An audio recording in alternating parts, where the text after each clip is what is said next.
पैसे देण्यास नकार आणि थेट चाकू हल्ला।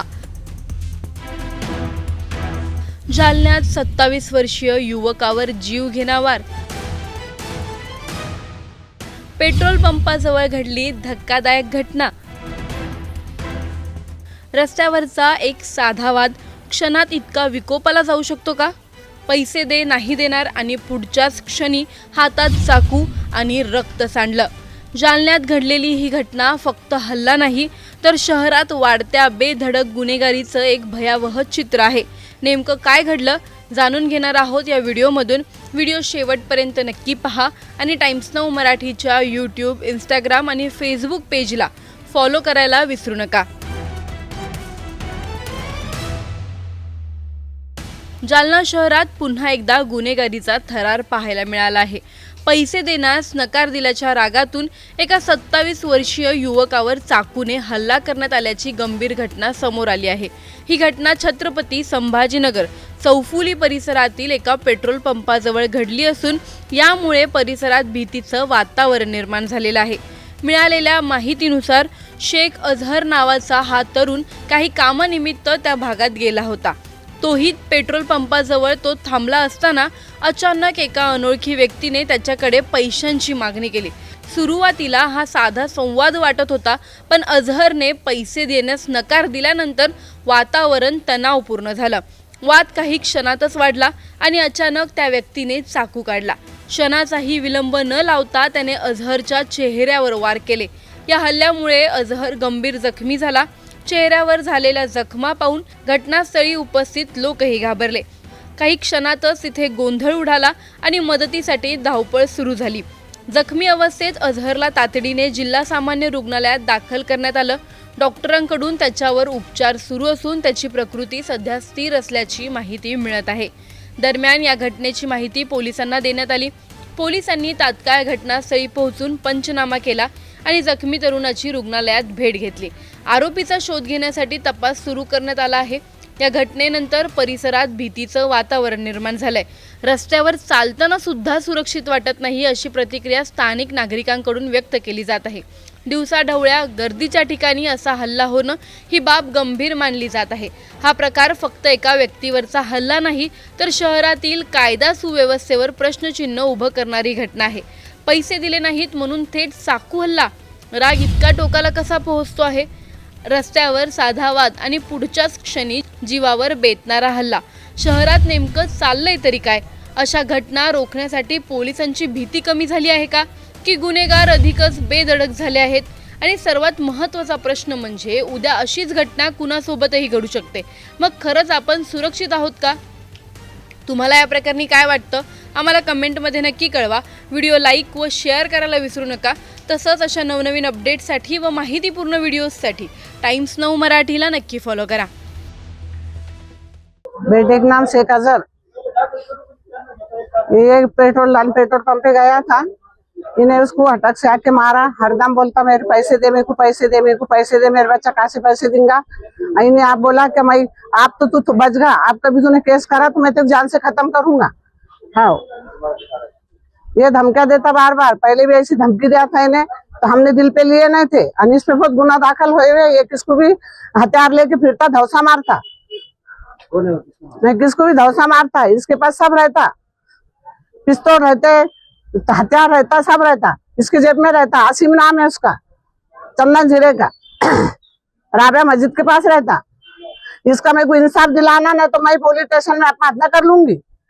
मेरे बच्चे के पीछे कोई नहीं है, मेरे बच्चे की उम्र भी ज्यादा नहीं है। अब इन्हें बोला केस गिस करेंगे तो मैं जान से खत्म कर डालूंगा। ये बार बार काय के पैसे मांगता मेरे बच्चे को। मेरे बच्चे हाथ मजदूरी करते, कमाते, खाते। इसका मेरे को इंसाफ दिलाना। 4 कोटींची जमीन फक्त 58 लाखात। फरार पत्नी कल्पना खरातच्या नावावर जमीन, अटक, नोटीस आणि फेरफार। एकीकडे संपूर्ण राज्यात गाजत असलेलं नाशिकचं भोंदूगिरी प्रकरण। मुख्य आरोपी अशोक खरात तुरुंगात, तर त्याची पत्नी कल्पना खरात फरार। आणि याच दरम्यान उरणमध्ये घडतो एक धक्कादायक जमीन व्यवहार। कल्पना करा, ज्या महिलेचा ठाव ठिकाणा सापडत नाही, तिच्याच नावावर लाखोंची जमीन रजिस्टर्ड होते. इतकंच नाही तर ज्या प्रक्रियेला सामान्य नागरिकांना महिने वर्ष लागतात, ती इथे काही दिवसात पूर्ण होते. नोटीस निघते, कागदपत्र तयार होतात आणि अवघ्या एका महिन्यात फेरफारही मंजूर होतो. यात आणखी एक धक्का म्हणजे या जमिनीची किंमत फक्त 58 लाख दाखवली जाते, पण प्रत्यक्षात तिचा बाजारभाव 3 ते 4 कोटींच्या घरात असल्याची चर्चा आहे. म्हणजेच हा व्यवहार फक्त जलद नाही तर संशयास्पदही आहे. मग प्रश्न उभा राहतो की ही सगळी प्रक्रिया इतक्या वेगाने कशी पार पडली? संबंधित यंत्रणांनी नियम पाळले होते का? याचा सविस्तर आढावा या व्हिडिओतून आपण घेणार आहोत. त्यासाठी हा व्हिडिओ शेवटपर्यंत पहा आणि टाइम्स नाऊ मराठीला लाईक, फॉलो आणि सबस्क्राईब करा. या जमिनीच्या प्रकरणावर इथल्या महसूल विभागाची, इथल्या आमदारांची, इथल्या खासदारांची सगळ्यांची चौकशी लागली पाहिजे. राज्यभर गाजत असलेल्या भोंदूबाबा अशोक खरात याच्याशी संबंधित आणखी एक धक्कादायक प्रकरण समोर आलंय.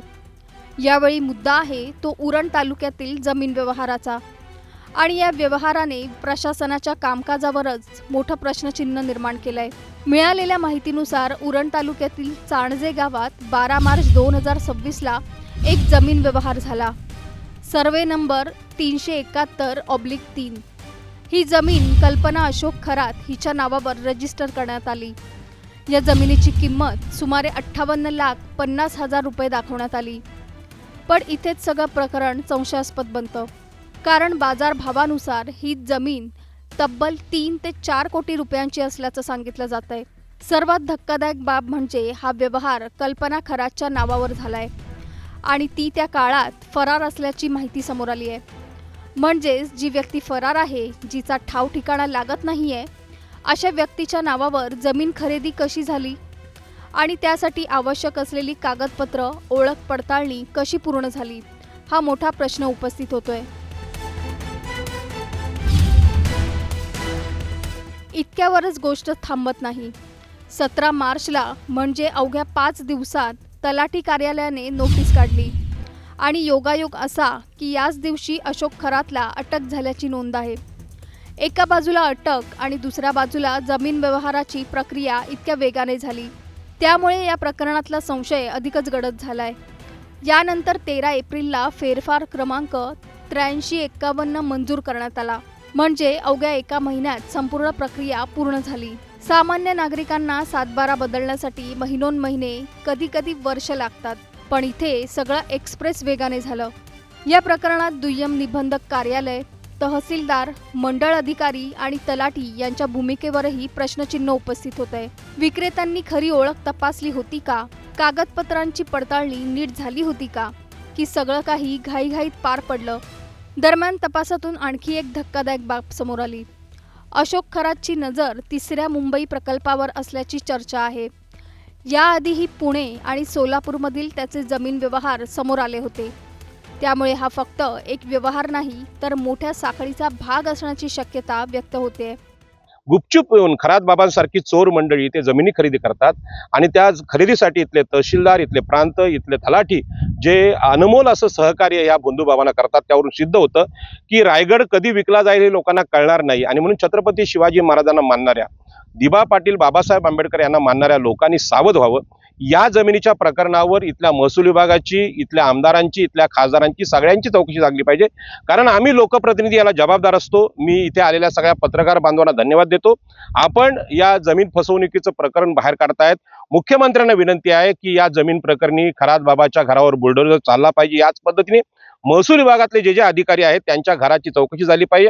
त्यांच्याकडे पैसा किती आहे, उरणमधले तहसीलदार इथे किती वर्ष आहेत, तलाठी किती, त्यांच्या बदल्या झाल्या पाहिजे आणि त्यांनी कमवलेला पैसा हा खणून काढला पाहिजे.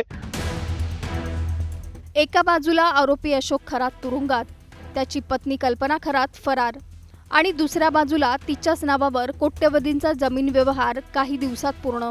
ही सगळी घटना जितकी धक्कादायक आहे तितकीच ती अनेक प्रश्न निर्माण करणारी आहे. सामान्य नागरिकांना सातबारा बदलायला महिने आणि कधी वर्ष लागतात. मग इथे अवघ्या एका महिन्यात सगळी प्रक्रिया कशी पूर्ण झाली? कागदपत्रांची पडताळणी खरंच व्यवस्थित झाली होती का? फरार असलेल्या व्यक्तीच्या नावावर व्यवहार कसा झाला? की कुठेतरी नियमांना बगल देऊन सगळं सेट केलं गेलंय? जर अशा प्रकारचे व्यवहार इतक्या सहजतेने होत असतील तर प्रशासनावर लोकांचा विश्वास कसा टिकणार?